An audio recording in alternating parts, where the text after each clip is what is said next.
When you're ready, Shamsa, we can start. Perfect. Good morning, everyone, and thank you for taking the time out of your busy schedules. My name is Shams Al-Falasi, and I'm a board member at AmCham Dubai. Together with our partner and President's Club member, Signa, we are proud to collaborate and bring our HR task force summation review around redesigning the workplace for operational excellence to you. To give you a little background, in the last 18 months, we set out to review existing frameworks and recommend a roadmap for developing robust and coherent policies on best practices and human resources in the UAE. The committee worked to provide an opportunity for business leaders and government officials to discuss operational issues, exchange ideas, and create guidelines for continued dialogue towards policy enhancements and reform. The pandemic accentuated the fact that the role of HR is key in an organization, and the evolving nature of the workplace fueled the need for a dialogue around current challenges, best practices, and potential solutions.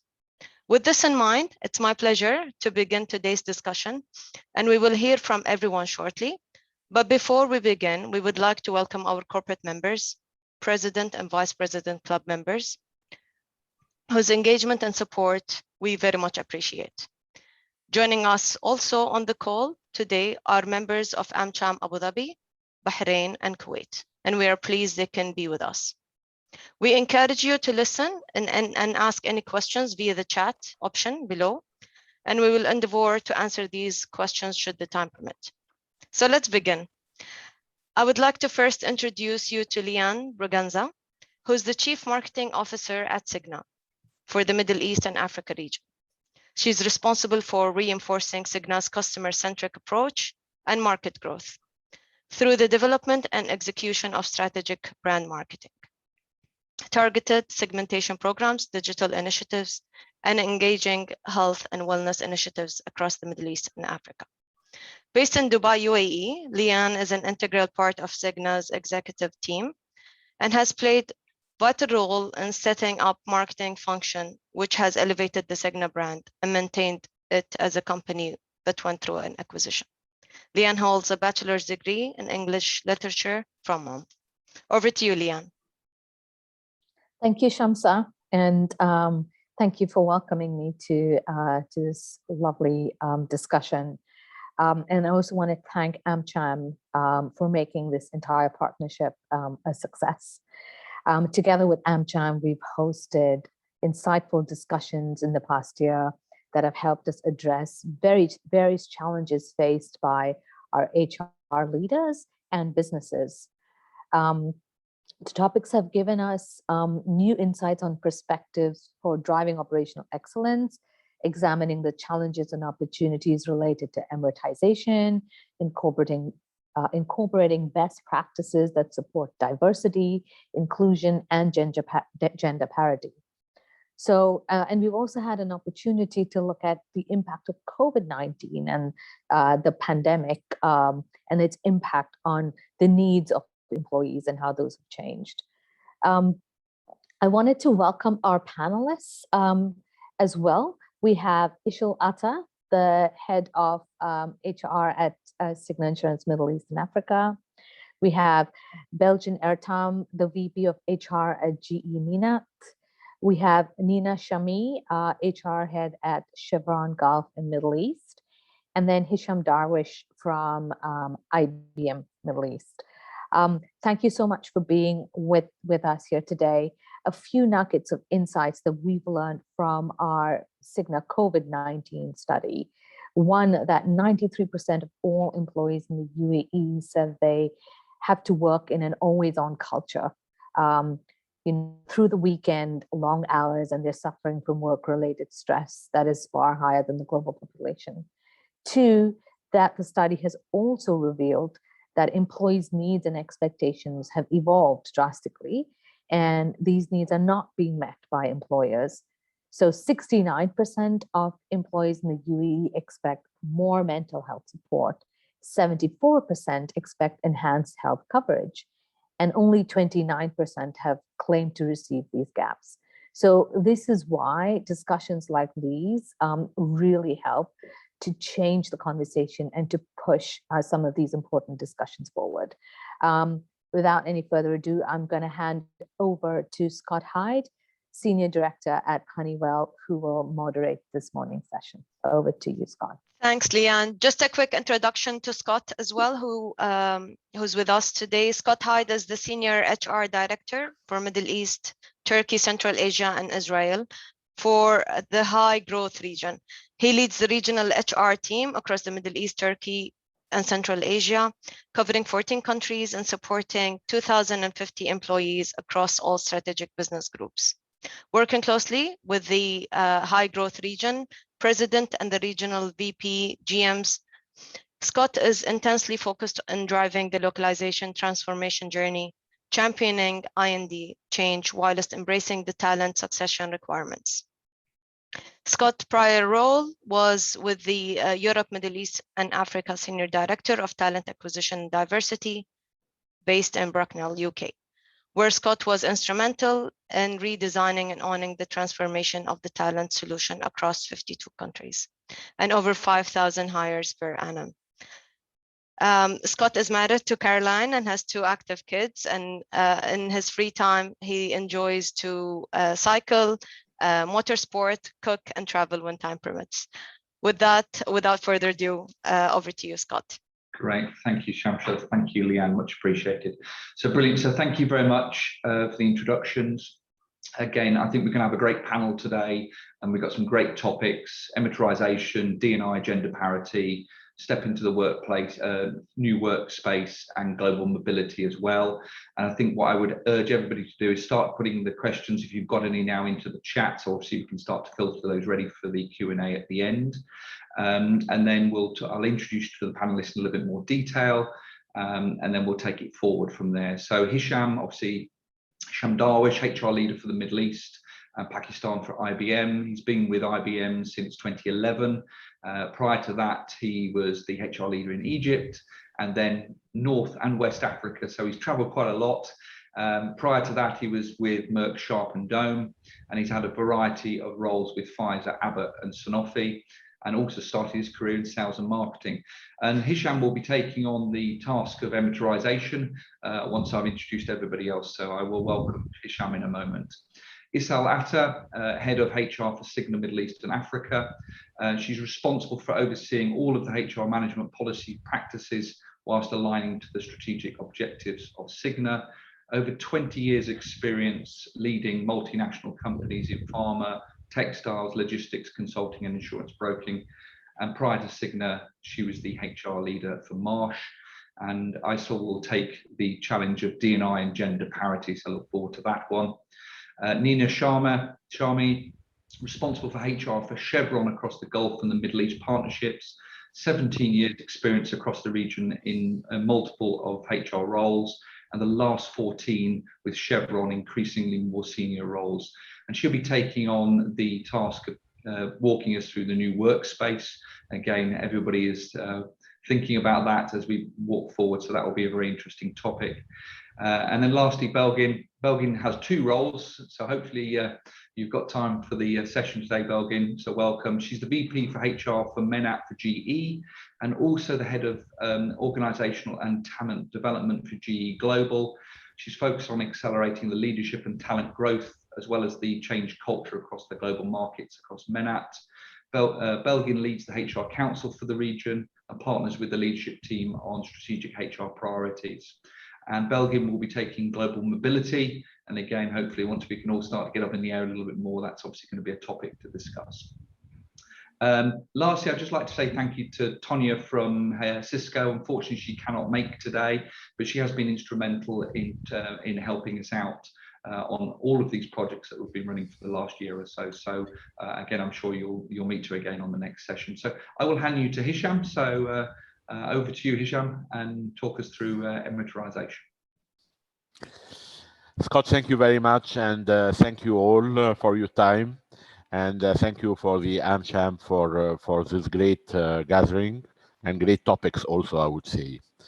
So just as a quick intro, I mean, I'm very proud that IBM actually, I mean, in 2020 won the Emiratization Award for the IT sector. And just a comment here. I mean, it's not. I mean, the Emiratization Award the IBM won was not because the number of Emirati was high. On the contrary, we were at that time when we started 0 Emirati 2 years ago, and our number are still much less than the quota or the expectations. However, it's because in the IT sector, I mean, we were kind of leading the way in understanding and promoting the importance of Emiratization. And this is maybe what I wanted to start with, is why Emiratization? Emiratization, we shouldn't look at it as a quota. I mean, we are very lucky, I'll say, that we're operating in UAE, and the country is much more taking a partnership approach rather than like in other countries in the region. Sometimes it's very rigid quota we have to meet, but here it's more of a partner. I'm talking again Emiratization in the private sector, of course. And here it's more of a partnership approach where the government is willing to help and support private sector to find ways to improve Emiratization and to hire more Emirati talent into their workforce. And I think this is a great approach, because I mean, there's a completely different mindset when we look at the matter of it's a government quota we have to meet versus it's a partnership, and what is it for the organization. And I would like to elaborate very quickly on that. What is it for the Emiratization for a private company if there is no really government quota so far? Like, for example, in the free zone, for example, there is no real government quota for Emiratization. However, we still believe that in order for sustainability and in order to measure a company success, it's measured by how much this company is inclusive, how much it has a diversified workforce that represents the society, and also for sustainability. I mean, we know that in this region there might be, I mean, a lot of political, for example, and some political uprising, and we've seen, for example, the Arab Spring, and we've seen that sometimes some expat can and cannot, and due to political reason can come or have to leave the country. So if there is no local talent that is managing the company, I mean, then this company will be at risk. For example, this is one reason: sustainability. Very important also, business revenue. I mean, we've seen now that I'm sure you're all aware of the in-country value. I mean, and this is very fair. How the company is contributing to the society, how much it invests on local talent, on development local talent, and this is actually now measured. And some businesses and some tender awards, for example, is given based on the score on the ICV, the in-country value. Worth mention also the good corporate citizenship. I mean, companies are signing very big deals with government, you know, and again, it's very embarrassing for leadership to know that they have zero Emirati in their workforce. For example, I'm talking about the IT sector, because some other sectors are very much advanced in Emiratization, like banking and financial sector. However, in IT, we are still behind in this regard. And again, I mean, we are blessed that we have this partnership approach, and the Ministry of Human Resource and Emiratization has created some club they call Tauteen Club, where, you know, they encourage the private sector to based on their Emiratization and the effort and the programs they invest on Emiratization, to get into those clubs and have some privilege in terms of visa allocation and some government privileges. So let's talk very quickly about the challenges. What are the main challenges of Emiratization? And again, I'm talking specifically in the private sector.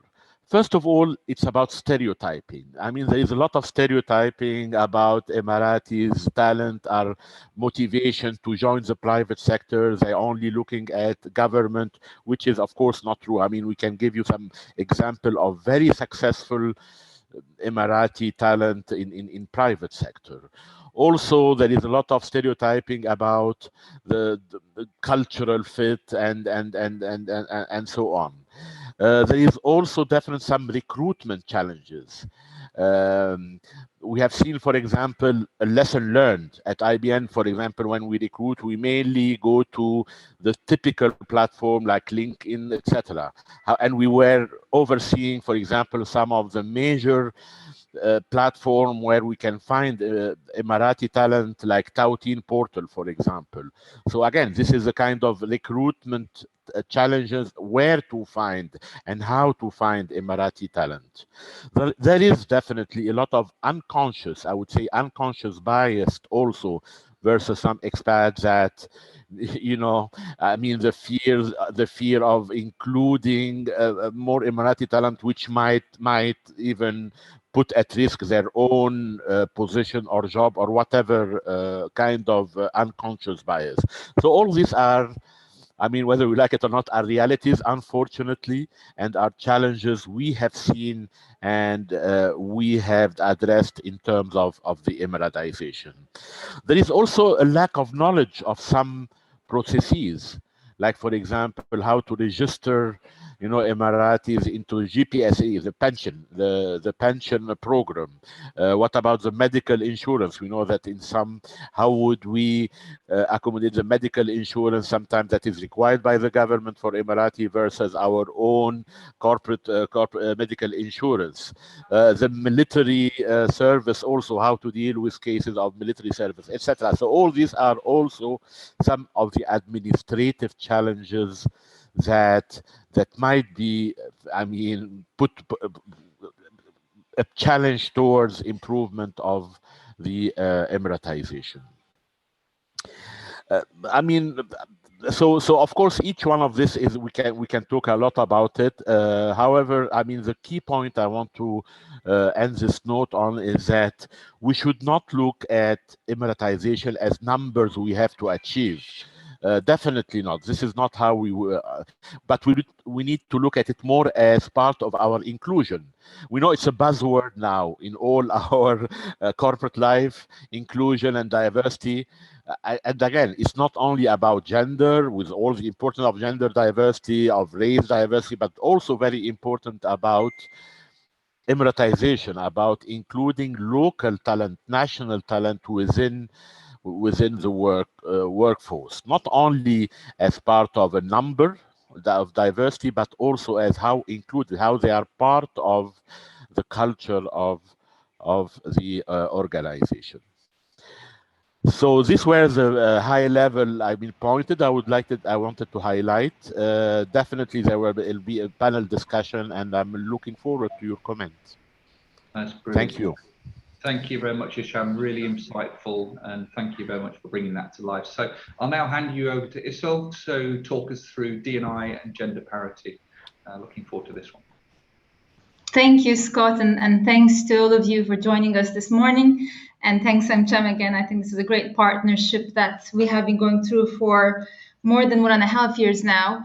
And it's interesting, this topic, and as Hisham mentioned, you know, this buzzword about diversity and inclusion, they are in today's workplace, they are the new buzzwords, no doubt. But this topic we have discussed, in fact, this was one of the few discussions we had face-to-face as the HR task force. And just before COVID, you know, the pandemic started. So things have changed since then. And I think it's interesting in a positive and a negative way that I would like to cover today. But just before I go into that, it's obviously, you know, when we are constantly talking and debating about diversity and inclusion, there is a risk making them just too more like metrics or targets in our, especially, you know, very much a number driven economy, right? And especially in HR, well, that's what it's becoming. So it's really, and when we take diversity and inclusion a bit separately, just thinking agenda, especially from gender parity perspective, when we think about a gender balanced organization, it really doesn't mean that it's an inclusive one. So we have to put consciously some changes, some steps to make sure that we have that inclusion part of our culture. So, and during the discussions we had with the HR task force at that time, a couple of the challenges that has come, to the table were, again, about culture, about flexible working options, about how we can invest more in underutilized talent pools. And the other topic was that women were not getting enough professional development. And it's interesting, again, like now going back to COVID, especially on flexible working options, we see that the world changed, and it has brought some. That's one of the silver linings, I think, that we had after pandemic, is that the corporate world has changed. Over half of working professionals, in fact, 60% in most of the surveys, I'm sure you might have seen, they say that their company has implemented family-friendly workplace policies, which was something, especially from gender parity perspective, we were looking forward to, because that was extremely important to provide that flexible working environment to support women. As well as, again, we have seen a lot of progress with many companies, because they started offering more trainings to their managers to ensure that gender equality policies are properly enforced to support women in workplace. So I think this is really the positive part. But again, going back to the point that Leanne mentioned about always-on culture, what does it mean for women? And it's interesting, there have been, again, a few studies, a few surveys that I have been reading, and it's interesting that there's a McKinsey survey. It indicates that 1 out of 4 women thought about leaving their organization or moving to a more reduced work hour or a different work pattern, just because they cannot handle the always-on culture, longer working hours, etc. And the other, when we look at especially gender parity, we've seen women always, complaining about maybe not being visible enough, or more on the career progression, that they don't have the equal opportunity. And now with this always-on culture, there are more question marks, because in some studies we've seen that it's women feel less entitled to ask for, again, more on the career or on the compensation, just because they have more responsibilities in the household, and they really need to switch off at certain times, while their male counterparts always answer that work email. So that was another interesting outcome on the gender parity we've seen after pandemic. So that's something quite interesting, and there had been some studies in the UAE as well, and we've seen that, again, when we look at men versus women, more women thinking about either leaving their job because of the pressure, or because of the stress. So that's something, I think, quite interesting that has come out of COVID-19 in workplace. So what it means for us, and again, when we look at our studies at Cigna, there should be more focus on mental health, more on the whole health, really, and I'm sure that's something on the agenda of most of our HR leaders, how we can focus more on mental health, which again means going back to inclusion. That's part of changing the culture in workplace. So I think at Cigna, we really take an extensive view of diversity. When I go back, just talk a little bit about diversity and inclusion, not only from gender perspective, but really including race, ethnicity, nationality, abilities, preferred languages. And it's really, we do believe that diversity is the broad mix of people, but inclusion is making that mix work. So we really take great pride in our diverse and talented workforce and inclusive culture. So we also proactively monitor our compensation programs for potential disparities. We have regular annual reviews for pay equity, and we will really make sure that there is no material differences in our pay data related to gender. We have different enterprise resource groups, around 11. One of them is very active in the Middle East, which is WIN, Women Influencing and Networking resource group. So this is really more about, again, cultivating an inclusive environment that supports and encourages women to advance their skills and leadership potential, more through connection, mentorship, collaboration. And it has been a great success, and we were about to launch it before COVID, but we launched it during COVID. So that's something we're really proud of in Signa Middle East as well.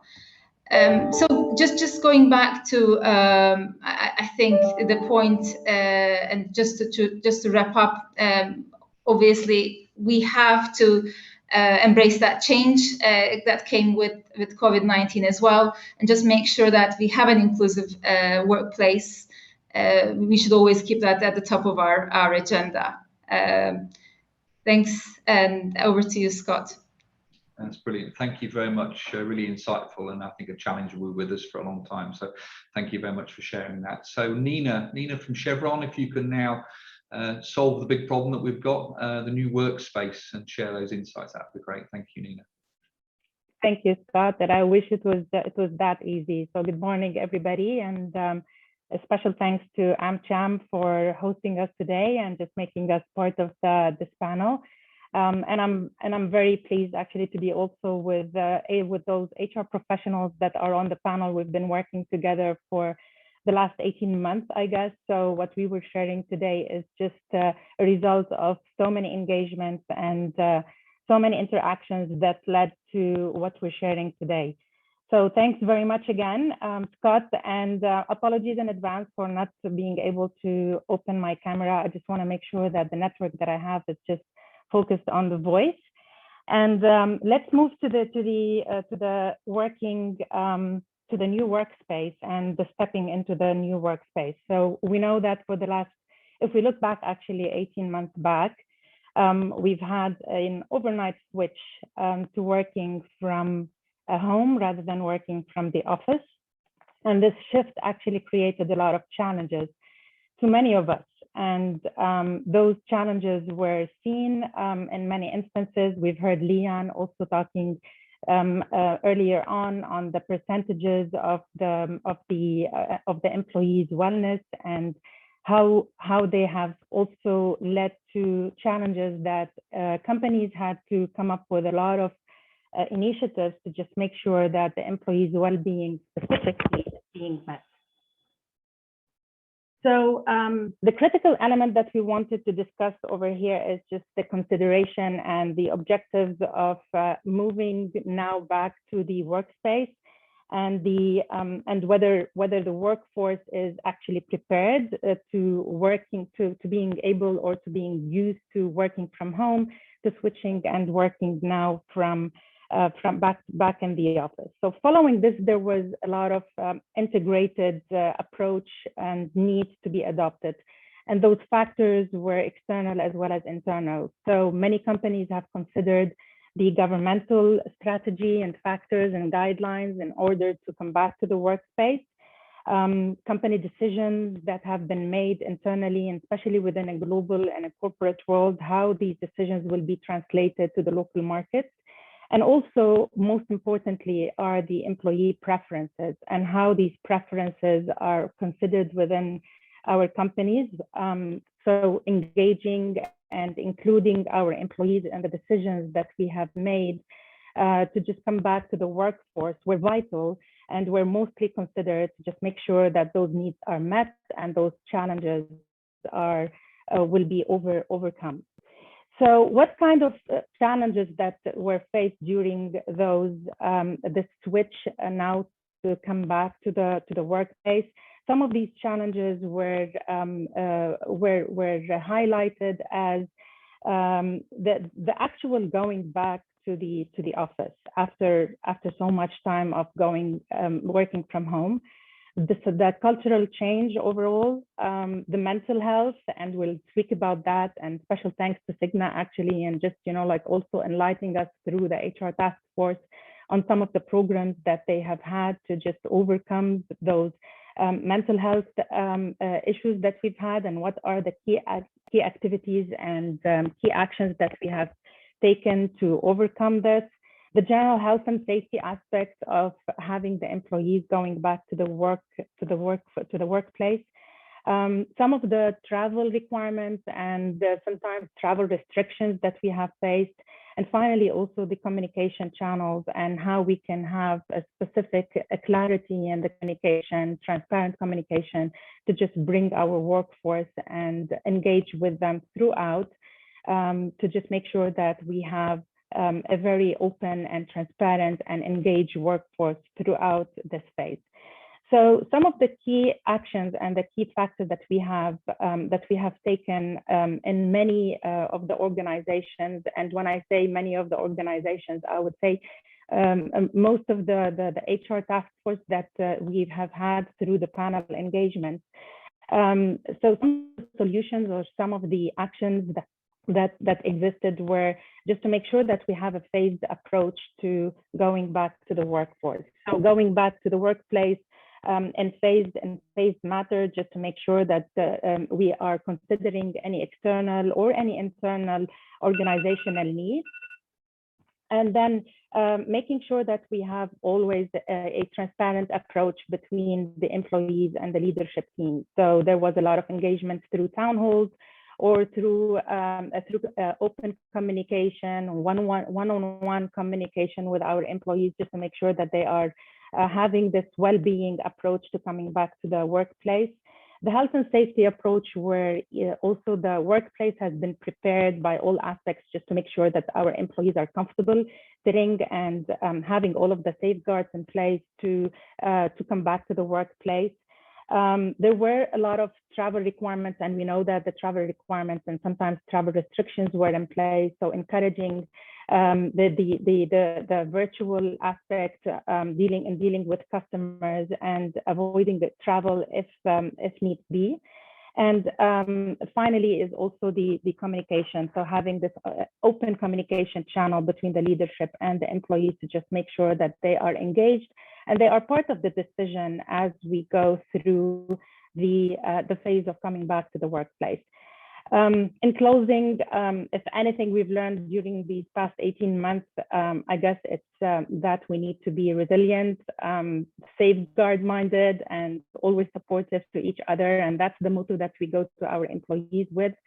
We also need to adapt quickly to changing conditions as we see these changing conditions coming, not so much surprisingly, now that we have experienced a lot of changes throughout the last 18 months. And that's what I wanted to share today. Back to you, Scott, and I'll be more than glad to answer any questions afterwards through this hot topic. That's great. Thank you very much. Thank you, Nina. Really, really insightful. Thank you for sharing that. So to finish, Belgin, over to yourself to bring to life Global Mobility Matters. So again, an insightful topic, and look forward to hearing this one. Over to you, Belgin. Thank you. Thanks, Scott. And I also want to start thanking AmCham for the organization, and really thanking my task force colleagues who actually helped. And good morning, everyone. So in a nutshell about global mobility, this is a topic that has been impacted a lot with the changes happened in the last couple of months with pandemic as well. And I would like to look at this topic shortly from 4 angles today. One is what is happening when it comes to global mobility from a global point of view, global democratics point of view, what this means for organizations, countries, and also basically for employees. I reviewed several researches recently on this topic, and I was actually surprised, even though we know that people are not traveling in the last couple of months due to COVID-19 situation, pandemic. still 1.5 billion international travelers and tourists traverse the globe, and more than 270 million people live outside of their countries of origin. This is super interesting data. And actually this data is from 2020. Maybe if you look at today, maybe it's doubled. So it's interesting to see, even there are some limitations, people are still willing to move. And basically humanity is moving for several reasons, for many years. And when we look at over the last 75 years, there has been some reasons around like global warming, economic crisis, wars, political upheavals, like so many factors impacted the global mobility. And basically health today is the main driver of this large scale migration. And even in the scenario of like rapid global deployment of vaccination, still, I mean, people are hesitant to make big moves, or like they are trying to move within their region. And for instance, Europeans are within Europe, Asians are within Asia, Latin Americans within the Western Hemisphere. So basically, it makes it more limited. And in addition to that, there are some country regulations around employment nationalism. We talked about immunization, Saudization, and it also has been impacted a lot with the COVID situation as well. So these are generally like the global situation. There are some corporate challenges around that as well when it comes to mobility. First of all, legal risk and compliance issues. Even during the pandemic time, people traveled and they had to stay in their country or another country, they stuck there.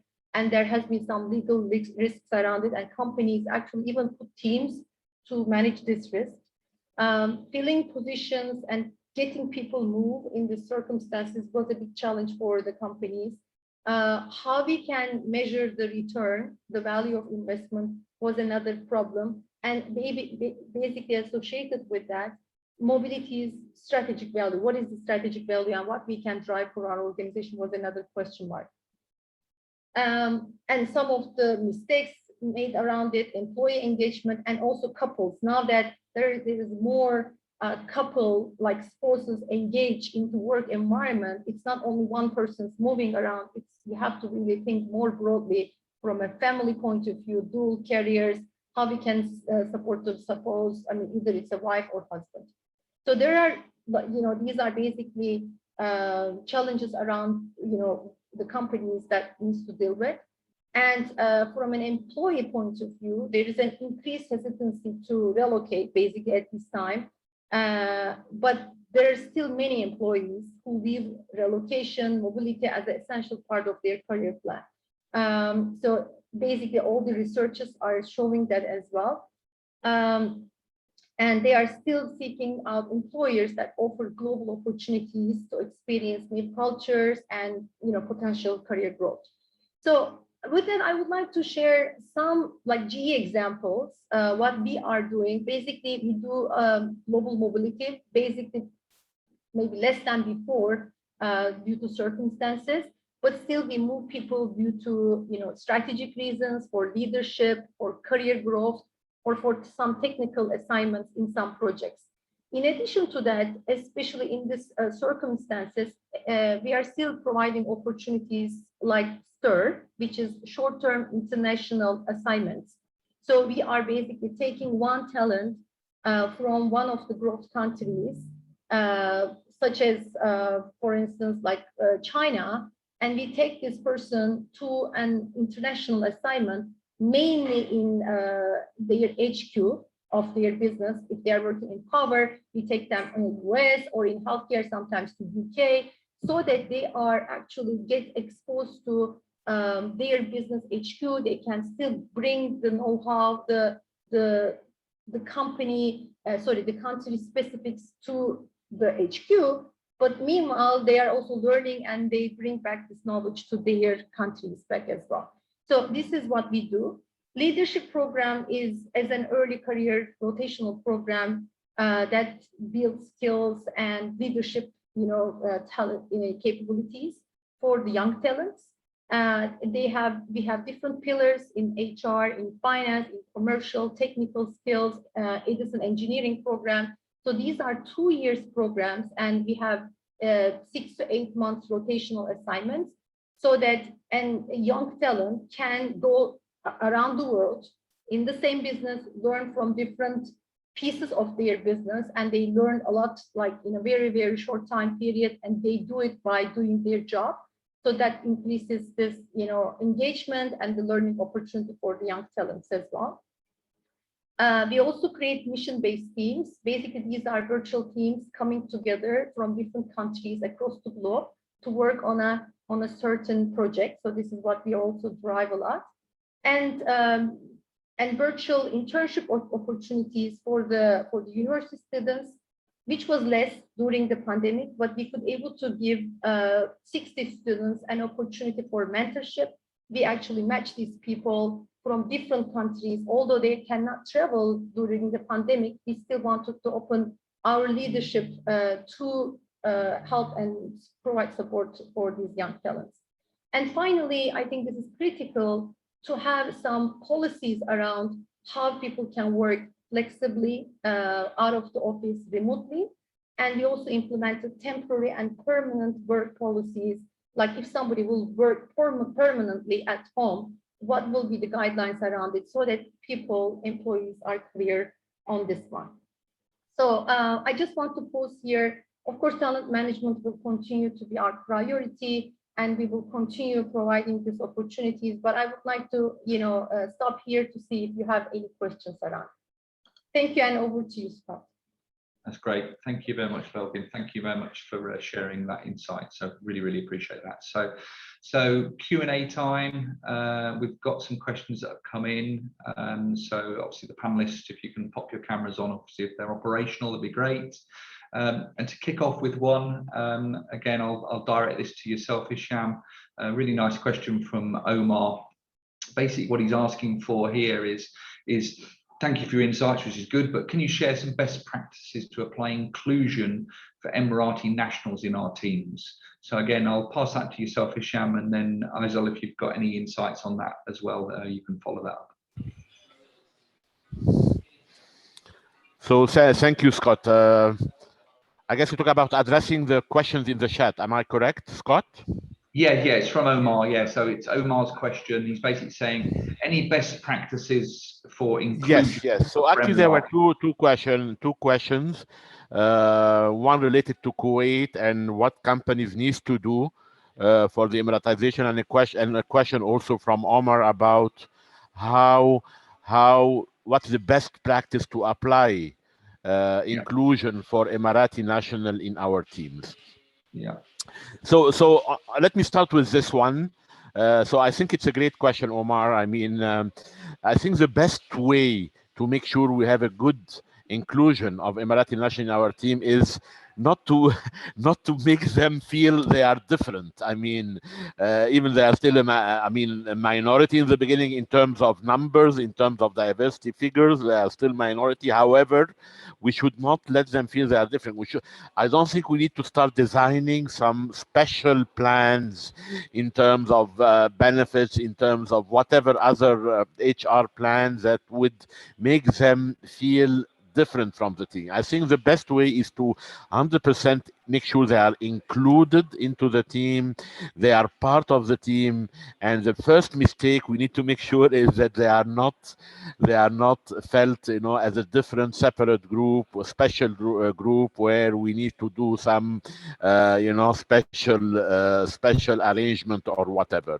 This is one thing. But before that, it's very important that we make sure that we have all the infrastructure and all the needed requirement for their integration. Like having a registry at GPSSA, for example, make sure their pension is well sorted out, etc. All those also administrative logistics is very important to make sure we understand it, and again, because this will help them put this behind them and really integrate and involve them into challenges, into the main challenge, like the talent and talent development opportunities, etc. This is the best way to make sure they are fully integrated and included into the team, Omar. That's great. Thank you, Hisham. And what I about can add to that, Scott, maybe Yeah. just maybe very quick points. And in fact, going back to Hisham's point about stereotyping, obviously that's something extremely important to avoid that stereotyping. What it means, again, to change the culture from the top, right?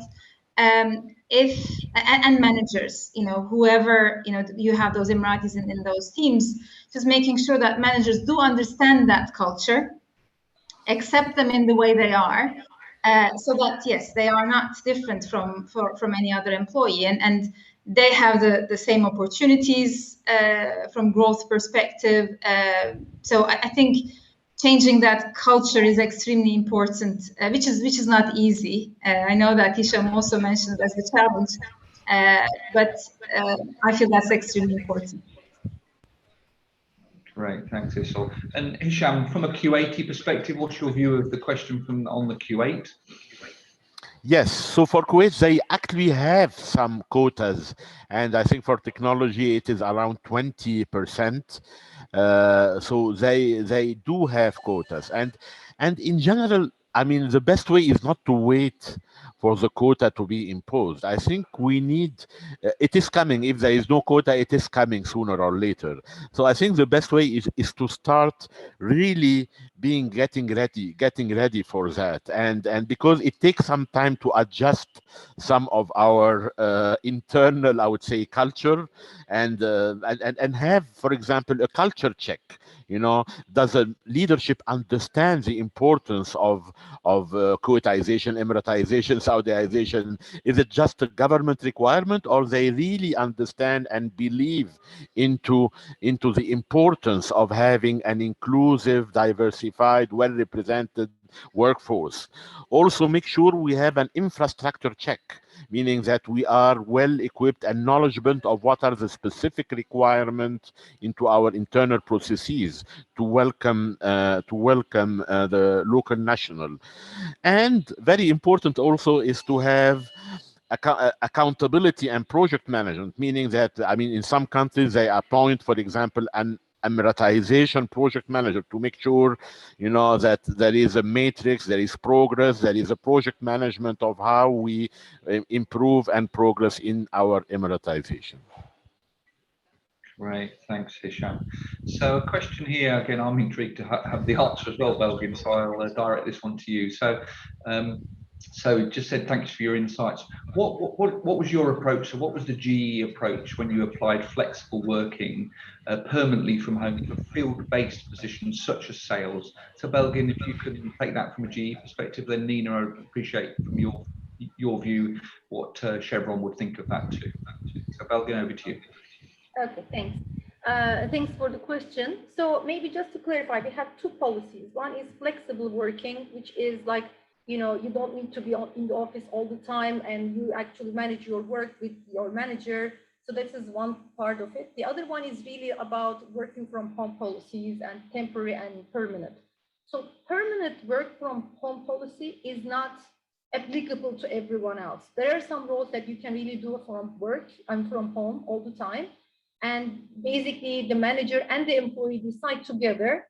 And from that time on, the employee starts working from home, and we support employee with some additional allowances during that time period. And employee doesn't have any allocated seat in the office.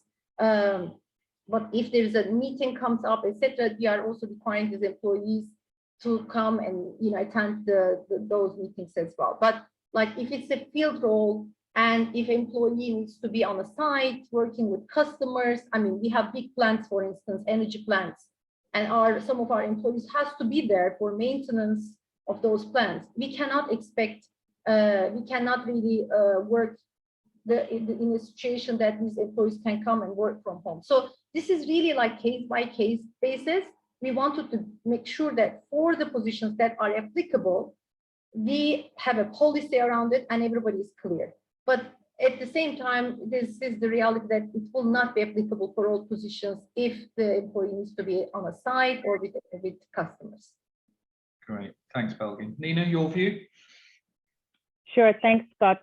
So similar to Belgin, we do have two separate policies on that. So we do have the flexible working arrangement policy, and this policy would allow our employees to either work from home or even outside of the UAE should need be. And there are specific guidelines that are connected to this flexible working arrangement policy. And then when it comes to the working from the office versus working from home, we did adopt the hybrid model as of August 1st of this year.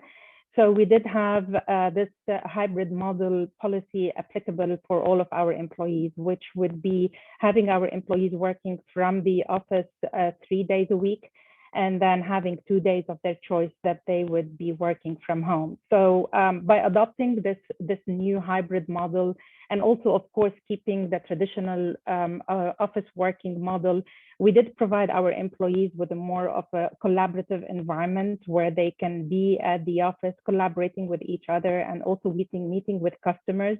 Of course, with having all of the safeguards in place within the office where employees will be feeling comfortable to come to the office and conduct all of these business meetings. Virtually with external customers at the moment, and considering all of the travel requirements or sometimes also travel restrictions, and making sure that the vaccination also is encouraged within the working workforce that we have in place. So that's what we have at the moment. We did have a very good percentage of our employees that came back to the work. And that's actually on 100% basis as of August 1st. And now we're seeing more and more coming to the office after the vacation and after the holiday period. So been successful so far and hope it will be remaining the same. That's brilliant. Thank you very much. Thank you. So mindful of time, so I'd just like to say thank you very much to the panelists. Hisham from IBM, Isol from Cigna, Belgin from GE, and Nina from Chevron. I will hand you back to Shamsa for close. And just thank you very much for everybody dialing in. I really, really enjoyed the session. So thank you very much. Shamsa, over to you. Thank you very much. Quickly, once again, I just wanted to thank all the panelists and the guests for joining us today. Hopefully you found the session useful. There will be certainly follow-up sessions that will take place. In case if you didn't get the chance to ask your questions, please feel free to drop us a note and we'll be more than happy to take it offline as well. Thank you again and enjoy the rest of the day. Great, thank you. Thank you. Thank you. Thanks, everybody.